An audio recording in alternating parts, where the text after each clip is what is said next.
Welcome to our channel Paidas kitchen. నేను మీ భవానీ. ఇవాల్టి వీడియోలో ఎంతో రుచిగా ఉండే పులుసుపుడి పిండి ఎలా తయారు చేసుకోవాలనేది షేర్ చేసుకోబోతున్నాను అనమాట.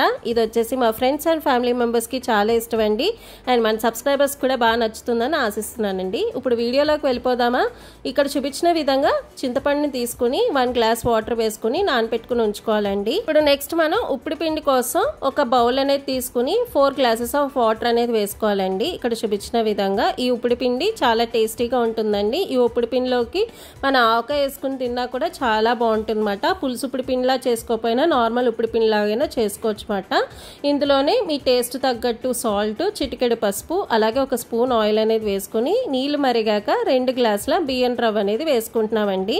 ఇలా వేసుకున్నాక దీన్ని బాగా కలుపుకోవాలన్నమాట. ఇలా కలుపుకున్నాక కుక్కర్లో పెట్టుకుని ఒక 3 విజిల్స్ అనేది వస్తే సరిపోతుందండి. ఇక్కడ మేము బియ్యం రవ్వ అనేది లలిత బ్రాండ్ బియ్యం రవ్వ అనేది తీసుకున్నామన్నమాట. మీరు కనుక మిల్లు పట్టించినట్లయితే ఇది జల్లించుకోవాలండి బియ్యం రవ్వ కోసం.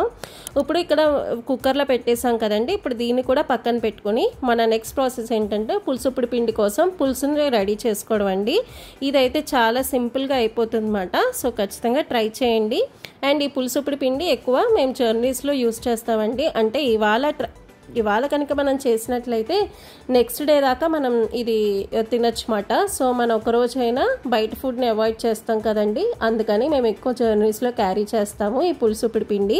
ఇప్పుడు మనం ఇందులోకి పోపు దినుసులు అనేవి యాడ్ చేసుకుంటున్నామండి. శనగపప్పు, మినప్పప్పు, అలాగే ఆవాలు వేసుకుంటున్నాము. ఇది కొంచెం వేగాక పల్లీలు, అలాగే ఎండుమిరపకాయలు, కరివేపాకు, పచ్చిమిరపకాయలు కూడా వేసుకుని బాగా ఫ్రై చేసుకుంటున్నామండి. ఇది కొంచెం ఫ్రై అయ్యాక ఇందాక మనం ఆల్రెడీ చింతపండు రసం కోసం మనం నానబెట్టుకుని ఉంచుకున్నాం కదండి. ఆ చింతపండు రసం వచ్చేసి మాకు 2 బౌల్స్ వచ్చాయండి. ఇక్కడ చూపించిన విధంగా ఇలా 2 బౌల్స్లోకి వేసేసుకుని ఇందులోనే మీ టేస్ట్ తగ్గట్టు సాల్ట్ వేసినప్పుడు ఆల్రెడీ మనం ఉప్పుడు పిండిలో సాల్ట్ వేసాం కదండి. ఇప్పుడు ఈ పులుసు తగ్గట్టు ఉప్పు అనేది యాడ్ చేసుకోవాలి. అలాగే పంచదార వచ్చేసి ఇక్కడ 5 స్పూన్స్ వేసుకున్నామండి. అలాగే ఇందులో కూడా చిటికెడు పసుపు వేసుకుని ఇంకొకసారి బాగా కలుపుకోవాలండి. పులుసు ఉడకడానికి దాదాపు ఒక 15 నిమిషాల పాటు పడుతుందండి. ఇది కొంచెం దగ్గర పడ్డాక దీన్ని కూడా పక్కన పెట్టుకుని ఉంచుకోవాలండి. ఇప్పుడు మనం పులుసుపుడి పిండి ఈజీగా అయిపోతుంది అన్నమాట. మనకి ఇంత పులుసుని మనం అడ్జస్ట్ చేసుకుంటూ ఉప్పుడు పిండి అనేది కలుపుకోవాలండి. ఎక్కువ పులుసు వేసేసినా మనకి టేస్ట్ బాగోదు, అలానే తక్కువ వేసినా కూడా టేస్ట్ బాగోదండి. సో పులుసుని అడ్జస్ట్ చేస్తూ ఎంత క్వాంటిటీతో సరిపోతుందో అనేది అడ్జస్ట్ చేస్తూ మనం ఇక్కడ కలుపుతూ ఉండాలండి. ఇక్కడ చూపించిన విధంగా మనం ఉప్పుడు పిండి అనేది బేసన్లోకి తీసేసుకున్నాం కదండి. తీసేసుకుని ఉండలు లేకుండా బాగా కలుపుకోవాలన్నమాట. ఇలా కలుపుకున్నాక ఇప్పుడు మనం దీన్ని బాగా కలుపుకుంటూ ఉంచుకోవాలండి. ఇలా కలుపుకుని ఉంచుకున్నాక ఇందాక మనం తయారు చేసిన పులుసు ఏదైతే ఉందో అది ఇందులోకి యాడ్ చేసుకుంటూ స్లోగా కలుపుకోవాలండి. ఇదైతే చాలా టేస్టీగా ఉంటుందండి. సో ట్రై చేసి ఎలా వచ్చిందో మాతో షేర్ చేసుకోండి. ఈ ఉప్పుడు పిండితో చాలా రకరకాల ఉప్పుడు పిండిలు అనేవి తయారు చేసుకోవచ్చండి. పులుసు ఉప్పుడు పిండి అని, నిమ్మకాయ ఉప్పుడు పిండి అని, మామిడికాయ ఉప్పుడు పిండి అని తయారు చేసుకోవచ్చు అన్నమాట.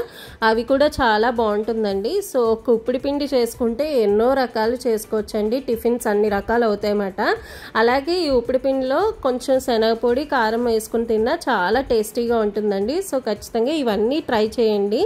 అండ్ అప్కమింగ్ వీడియోస్లో మామిడికాయ ఉప్పుడు పిండి, నిమ్మకాయ ఉప్పుడు పిండి ఎలా తయారు చేసుకోవాలనేది షేర్ చేసుకుంటాను అనమాట. చాలా సింపుల్ అండి. అది కూడా చాలా టేస్టీగా ఉంటుందన్నమాట. ఇప్పుడు మనం పులుసు వేసుకుని దీన్ని బాగా కలుపుకొని ఉంచుకోవాలండి. ఇది కలుపుకొని ఉంచుకున్నాక ఒక సర్వింగ్ ప్లేట్లోకి ట్రాన్స్ఫర్ చేసుకోవడమే. ఎంతో సింపుల్గా అయిపోయే పులుసు ఉప్పుడు పిండి క్షణాల్లో రెడీ. ఈ వీడియో కనుక మీకు నచ్చినట్లయితే లైక్ చేయండి, షేర్ చేయండి, సబ్స్క్రైబ్ చేయండి. Thank you for watching.